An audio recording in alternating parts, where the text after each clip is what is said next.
Hi mga kaibon! Welcome back po sa channel natin, Ibon at Iba Pa. Sa mga hindi pa po pala nakasubscribe dyan, ano pang hinihintay nyo? Subscribe na po kayo. At syempre, paki-follow, like, and share naman po yung Facebook natin, Ibon at Iba Pa. Kasi doon po tayo namimigay ng fertile na itlog, inakay at ibon if may available po. Namimigay po tayo doon agad-agad. At sa mga Shopee supporter po natin na lalong dumadami, maraming salamat po sa suporta nyo, sa mga positive review nyo, sa order nyo. Maraming salamat po mga kaibon. Ngayong week na to mga kaibon, maganda yung topic natin. Napaka interesting na topic natin. Ang topic natin ngayon mga kaibon, kasi marami nagme-message sa atin sa FB, sa YouTube channel natin, may mga comment din. At nagtatanong sila kasi may mga issue sila. Ito yung mga issue ng mga breeder ngayong breeding season. Napaka timing po nito mga kaibon, kasi breeding season na nga ngayon. At syempre breeding season, may mga kanya-kanya po tayong karanasan, may kanya-kanya po tayong issue. Kaya tatalakayin po natin to. Hindi po natin may isa-isa, pero gagawa na lang natin ng isang video at mabilisan lang to mga kaibon. Okay? Pero syempre, bago po tayo magsimula sa napakagandang topic natin, magsa-shoutout po muna tayo sa mga walang sawang supporter natin, sa mga solid supporter natin na sumusuporta sa channel natin. Maraming salamat po. Okay, syempre mga kaibon, isi-shoutout na po natin yung mga solid supporter ng Ibon at Iba Pa. Syempre, una-una sa lahat, PPSM Birds Incorporated, kay Sir Kaibon, Sir Dicky Lennon, Aldrin Martinez, Dan Katian, Antpolin Aviary, Silverio Magbanwa, Eli Sarmento ng Pampanga, Angelo Villena ng Cabanatuan, kay Kaibon Jobert Casal JTB, pasuporta din po. Smiley Aviary, Elmer Sinidosa ng Binondo Rizal, mabuhay po kayo dyan sa Rizal.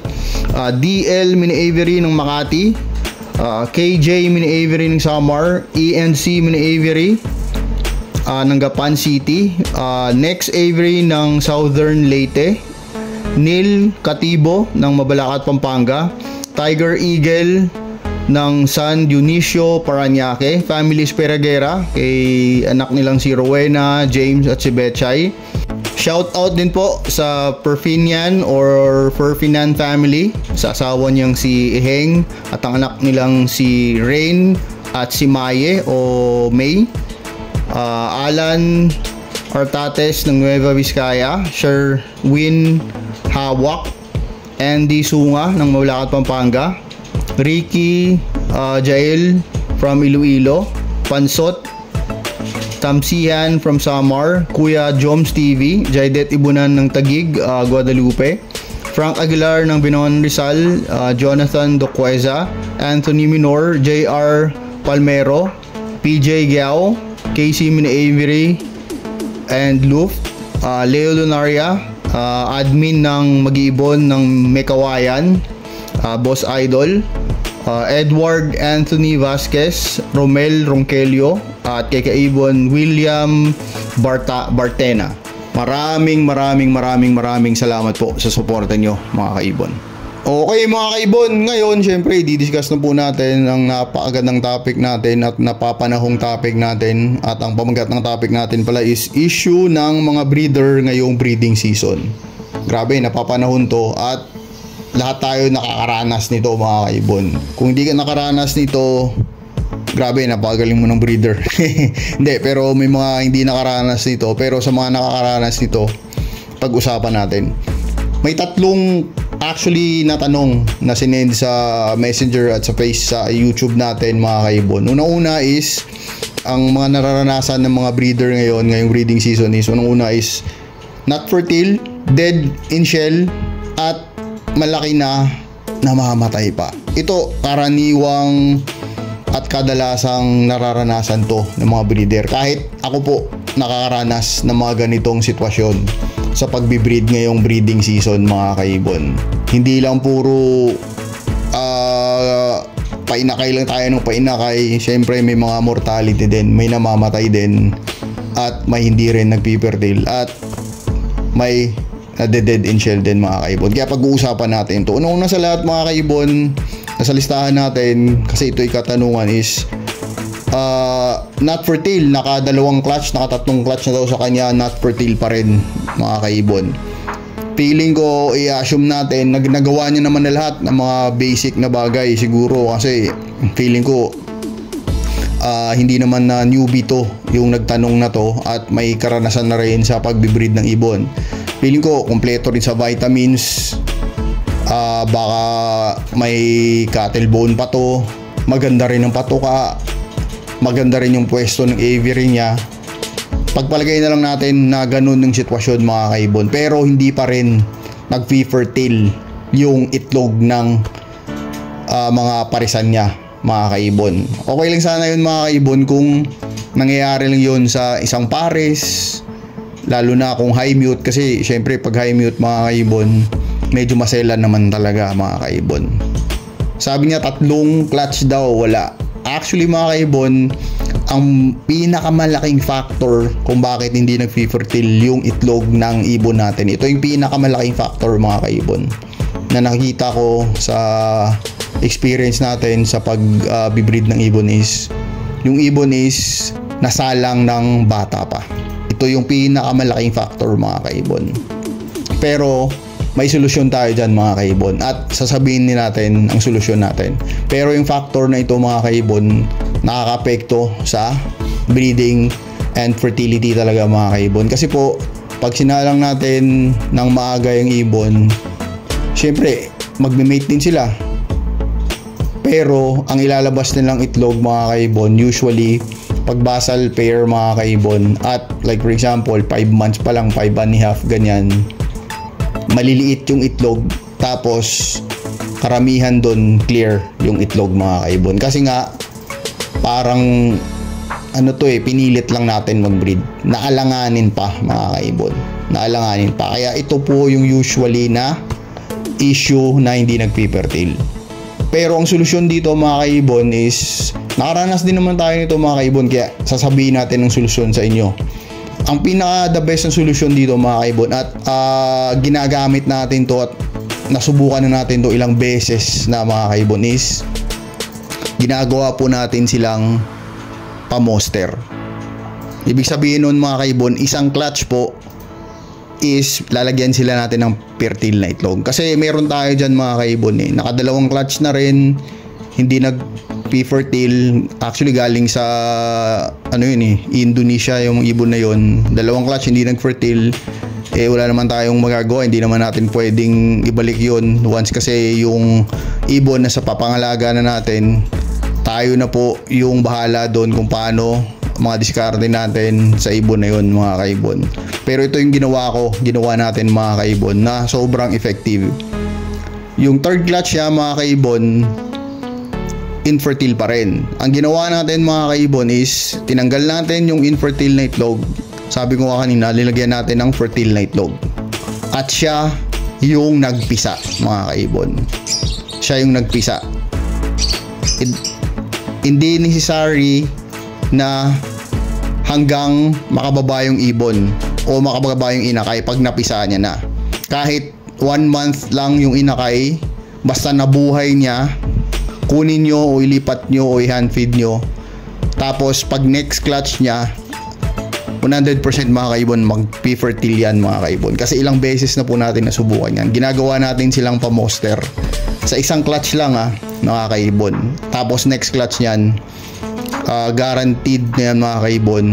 Nasubukan na po natin dito sa ibunan natin na nag-fertile po yung itlog ng mga yon mga kaibon. Kasi parang katulad ng mga pamoster natin, di ba? Kung nagpapaposter kayo o hindi man, katulad kasi sa akin, nagpapaposter ako ng ibang mga breed dito. Ang mga pamoster ko, grabe grabe yan mga kaibon. Every clutch yan, fertile mga itlog niyan. Yung parang yung instinct ng ibon is magaling na silang bumuhay, na yung inakay, magkakaroon na sila ng inakay. Kaya sinusubukan natin at sinasubukan na pala natin at siguradong fertile po. Yun lang po yung diskarte natin mga kaibon.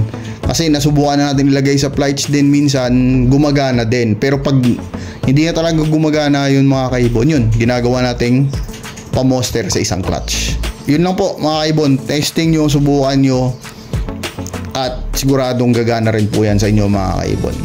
Okay?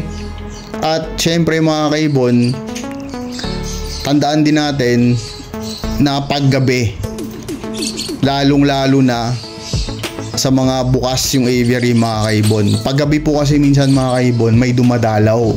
Like for example, daga, pusa, at kung ano-ano man yung nasa paligid pag bukas yung aviary. Yan po, nakaka-apekto din po yan sa fertility ng ibon mga kaibon. Sobrang nakaka-apekto po yan mga kaibon. Kasi minsan makikita nyo sa loob ng nest box nyo yung mga itlog binabaon o yung mga itlog hiwa-hiwalay. Ibig sabihin po nun mga kaibon, stress yung ibon o may mali. Kaya isa ng sinyales na po yun mga kaibon na may dapat na kayong gawin. Like for example, lipat nyo sa kabilang nest box o lipat nyo yung nest box o ang isang buong cage sa ibang pwesto o takpan nyo. Depende na po yung sa diskarte nyo mga kaibon. Kasi isang sinyales na po yun mga kaibon na stress yung ibon. Okay? Sunod is dead in shell mga kaibon. Sa dead in shell mga kaibon, napakasimple lang naman mga kaibon. Ito yung usual na nangyayari is fertile siya. Tapos biglang nilimliman. Di ba? Pag fertile nilimliman at akala mo pipisa na sa date na sinulat mo, hindi pa namamatay. Ang pinaka-rason lang ito mga kaibon is yung humidity. Pag sobrang taas ng humidity at pag sobrang baba ng humidity, ibig sabihin po nun mga kaibon, hindi kakayanin mamamatay yung similya ng itlog mga kaibon. Hindi lang po yun sa labas ng aviary nyo, pati rin po sa loob ng nest box mga kaibon. Kasi napaka-importante po na sakto lang yung limlim o sakto lang yung init o yung humidity sa loob ng nest box nyo mga kaibon. Kasi na-experience na rin natin to mga kaibon eh. Ang pamoster natin, grabe maglimlim, halos hindi tumatayo. Minsan napipisa nyo naman lahat, minsan namamatay din yung inakay mga kaibon. At isa pa mga kaibon, tandaan nyo, pag mga ganitong sitwasyon na may naglilimlim po kayo, pag naligo ang inahin mga kaibon, pag naligo na yung inahin na yan, tapos kakastart o sa kalagitnaan ng paglilimlim na hindi pa papisa, once na naligo yan mga kaibon at bumalik agad sa nest box, sisigurado mga kaibon mabubugok yung itlog sa loob ng nest box mga kaibon. Pero may ibang inahin din kasi mga kaibon na patatalino eh. Pag malapit na mapisa yung itlog na nililimliman nila, naliligo sila mga kaibon. Pero bago sila pumasok sa nest box, medyo nagpapatuyo muna sila sa labas. Isang sinyalis na rin yun na malapit nang mapisa yung itlog kasi medyo binibigyan na nila ng moisture onte para mabilis mapisa yung itlog mga kaibon.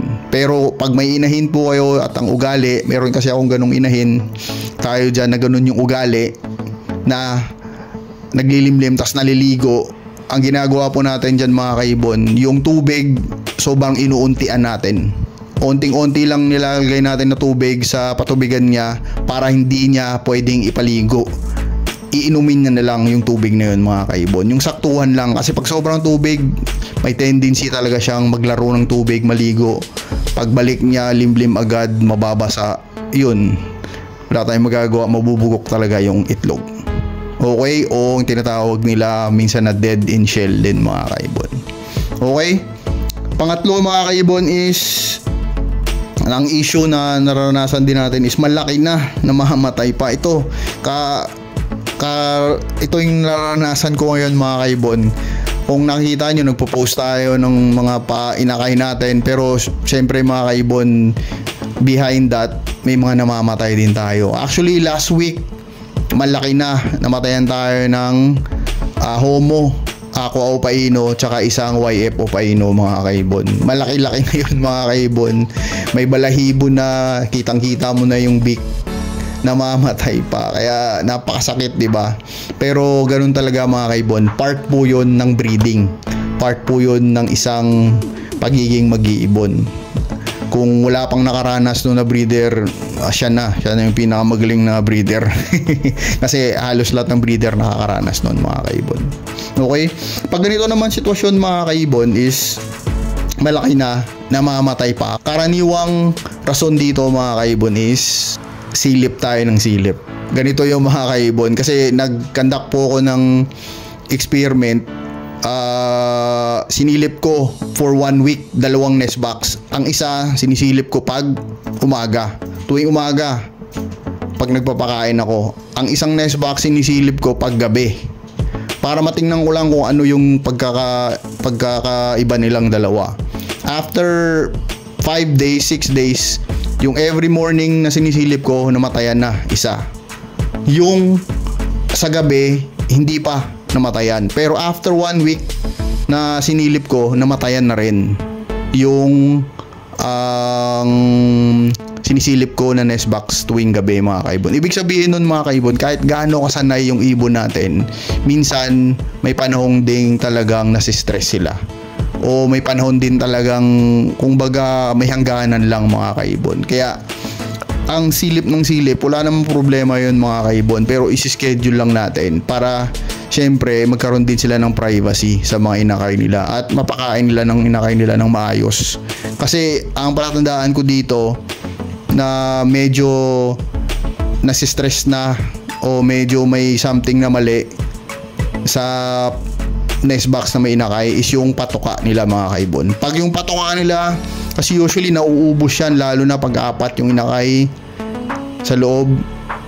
Usually every morning nauubos yan, mga kaibon. Pero pag nakita kong may mga laman pa yan, alam ko na may mali. Ganun yung palatandaan ko, mga kaibon, pag malaki na at namamatay pa. Pangalawa dito, mga kaibon, is nag-itlog ulit. Ito yung isa pang babantayan nyo pagka may mga inakay na kayo na medyo malaki na. Once nakita nyo nagme-mate na ulit, tapos may itlog na ulit, mga kaibon, yun, malamang sa malamang, mga kaibon, minsan papatayin talaga ng hen yung mga inakay, mga kaibon, na malalaki na, kahit malalaki na.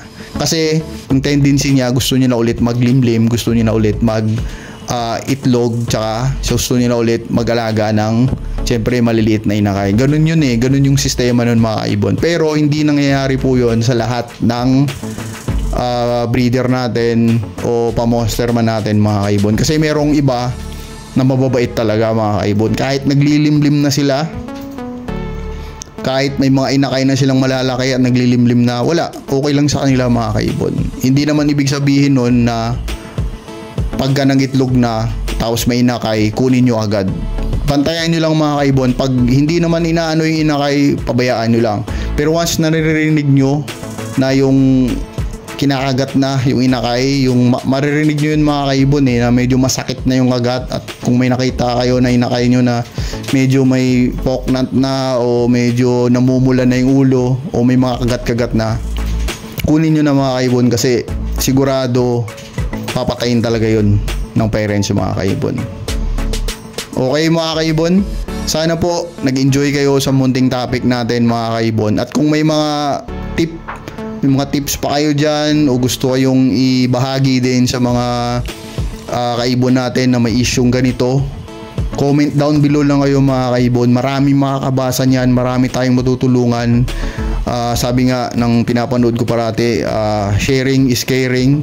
Kaya mag-share lang kayo ng mga ideas nyo sa paano mag-breed na maganda. Maraming makakabasa, maraming tayong matutulungan, maraming magiging masayang mag-ibon. Okay, mga kaibon, see you next time po. Ibon at iba pa, maraming salamat. God bless po. Bye.